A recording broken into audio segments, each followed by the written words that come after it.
मैंने सबको अनुमति दे दिया। प्रश्न ये है कि संकल्प प्रस्तुत करने की अनुमति प्रदान की जाए। जो माननीय सदस्य संकल्प प्रस्तुत करने के लिए अनुमति दिए जाने के पक्ष में हो वो कृपया अपने स्थान पर खड़े हो जाएं।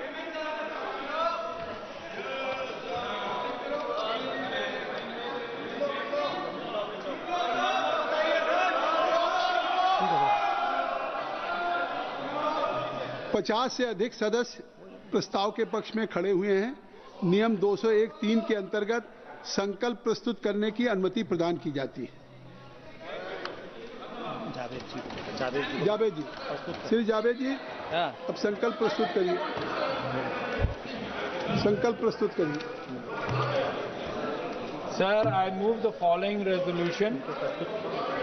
that this House, having taken into consideration the conduct of the Speaker of the House as regards disallowing the Leader of the Opposition and other opposition leaders to speak, making unwarranted allegations against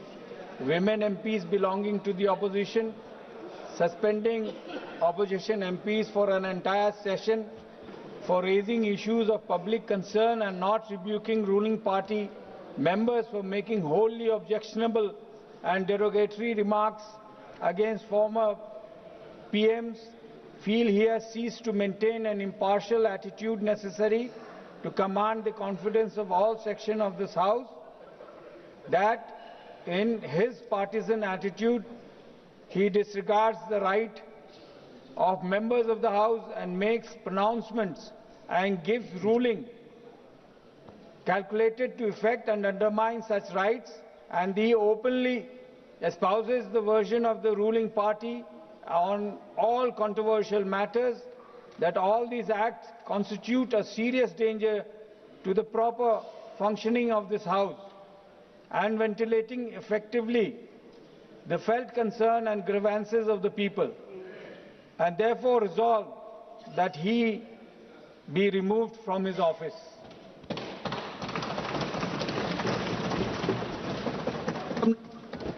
मंत्री जी, permission, I rise to present a statement, Hindi and English versions, showing supplementary demand for grants, second batch for 25-26. नियम 377 के अंतर्गत आज जो मामले उठाने हैं उनकी अनुमति दी जा रही है। वो व्यक्तिगत रूप से 20 मिनट के भीतर मामले का अनुमोदित पाठ सभा पटल पर प्रस्तुत कर सकते हैं।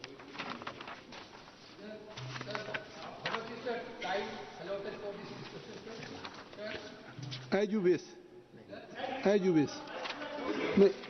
10 hours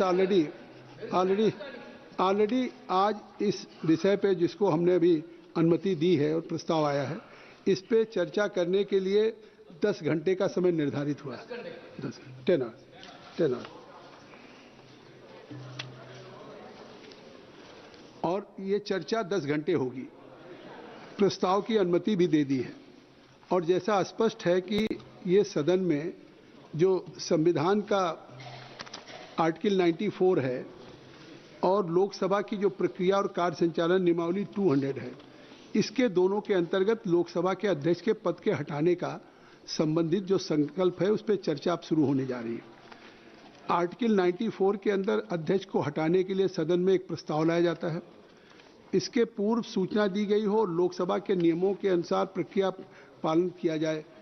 और इसमें मैं कहना चाहता हूं कि जो रूल 200 है, एक मिनट आप सबको सदन के सामने, क्योंकि चर्चा शुरू होगी, इसमें rules of procedure and conduct of business in Lok Sabha है। तो notice of resolution for removal of speaker और deputy speaker, a member wishing to give notice of resolution under clause C of article 94 of the constitution for the removal of the speaker of the deputy speaker shall do so in writing to the Secretary General first and shall furnish the full text of such resolutions on receipt of a notice under sub rule 1. A motion for leave to move the resolution shall be entered in the list of business in the name of the member concerned on a day fixed by the speaker, provided that the day so fixed shall be any day after 14 days from the date of the receipt of notice of the resolution. Rule 200A. उसके जो ग्राह्य करने का admissibility of the resolution, जो संकल्प या प्रस्ताव को ग्राह्य करना, उसमें साफ लिखा है कि in order that such a resolution may be admissible it shall satisfy the following conditions, namely, it shall be specific with respect to charges, it shall be clearly and precisely expressed, it shall not be contain arguments, inferences, ironical expressions, imputations or defamatory statement. तो कृपया इस सदन के सामने ये कोई सत्ता पक्ष या प्रतिपक्ष का नहीं है, एक हाउस के जो कस्टोडियन स्पीकर जिनमें सभी का विश्वास है, आज अगर उनके उस पर चर्चा करने आप जा रहे हैं, प्रारंभ कर रहे हैं, तो निश्चित तौर से मैं आपसे अपेक्षा करूंगा कि जो आपने अपने टेक्स्ट में दिया है उस टेक्स्ट तक सीमित रखें, क्योंकि स्पीकर साहब की जेनरसिटी देखिए कि ये 10 फरवरी को जब 2000 नहीं आप नहीं क्यों नहीं, मैं बताऊंगा, ये मैं केवल ये जानकारी दे रहा हूं, नहीं आप सुन, 10 फरवरी 26 को ये नोटिस आई थी, 10 फरवरी 26 को माननीय सदस्यों के द्वारा ये नोटिस आई थी, जिसमें केसी वेणुगोपाल जी और 119 सदस्यों का था, और 2026 को नोटिस आई, लेकिन उस नोटिस में 2025 अंकित था, उस नोटिस में रिजोल्यूशन नहीं था, उस नोटिस नहीं वो नोटिस है, फिर भी स्पीकर साहब ने उसको कहा कि इसको करेक्ट कराइए, और ये नहीं उसमें सिग्नेचर रिजोल्यूशन पे नहीं था किसी का, जो बाद में दिया गया वो भी फोटो सिग्नेचर था जो वैलिड नहीं था। नहीं, मैं एक बार जेनरसिटी की बात कर रहा हूं कि अगर स्पीकर साहब ने इसके बाद भी कि अगर फोटो कॉपी आपने संलग्न किया, और जो आज मूव किया है, जिन्होंने जो मूव किया है, चाहे हमारे तीनों लोगों ने, डॉक्टर मोहम्मद जावेद साहब, के सुरेश जी और डॉक्टर मल्लू रवि जी, मैं सदन को बता दूं कि ये तीनों सदस्य के दस्तखत नहीं थे, बाद में दस्तखत स्पीकर साहब ने दिया अनुमति, तो इससे साफ जो एडमिसिबल नहीं हो सकता था, जो ग्राह्य नहीं हो सकता था, सुन लीजिए, तो एक सदन में, अरे आप अपने स्पीकर की जेनरसिटी देखिए कि एडमिसिबल होने की जो ग्राह्यता होने के जो कारण है, अगर वो ग्राह्य नहीं हुआ फिर भी उन्होंने खुद अपने ऑफिस से कहा इसको करेक्ट करा लो, इस पे सिग्नेचर करा लीजिए, तो अगर उन्होंने ये अवसर दिया कि अगर आप इस पे कुछ कहना चाहते हैं, तो उन्होंने इस प्रस्ताव को ग्राह्य किया। इसलिए मैं आपसे अनुरोध करूंगा कि ऐसी परिस्थितियों में आपको उन्होंने अगर ग्राह्य किया, खुद उस दिन से आज स्पीकर के चेयर पे नहीं आ रहे हैं, जबकि इसके पहले भी जब 1954 में आया, 1966 में आया, 1987 में आया, उस समय लगातार स्पीकर अपने चेयर पे काम करते रहे। हाई मॉरल ग्राउंड पे ये पहले स्पीकर होंगे जिन्होंने नोटिस प्राप्त होने के बाद वो नहीं बैठ रहे थे, तो कम से कम ये पूरा देश इस बात को देखे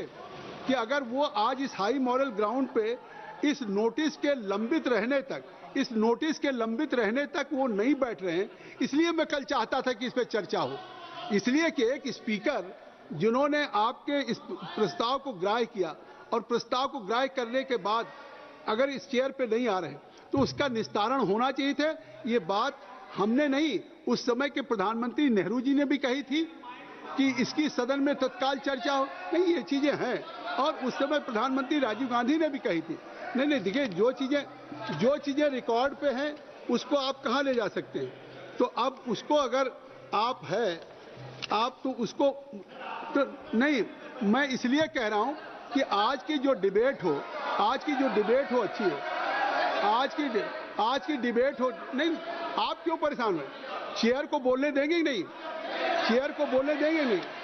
आखिर इस हाउस में नहीं मैं आपको केवल फैक्चुअल तथ्य बता रहा हूं कि तथ्य देखिए 1954 में एक बार आया था, अध्यक्ष नो पॉइंट ऑफ, अध्यक्ष जी बी मावलकर ने कहा था कि पंडित जवाहरलाल नेहरू ने, कि प्रधानमंत्री नहीं कह रहे, आप सुन लीजिए, पंडित जवाहरलाल नेहरू का तो यह विषय अत्यंत गंभीर है, इसे हल्के ढंग से नहीं लेना चाहिए और इसको सदन में आना चाहिए, तत्काल चर्चा होनी चाहिए। इसलिए मैं चाहता हूं हाई स्टैंडर्ड की डिबेट हो। सदस्यों ने डॉक्टर मोहम्मद जावेद अध्यक्ष जी से कहा है कि आज जावेद साहब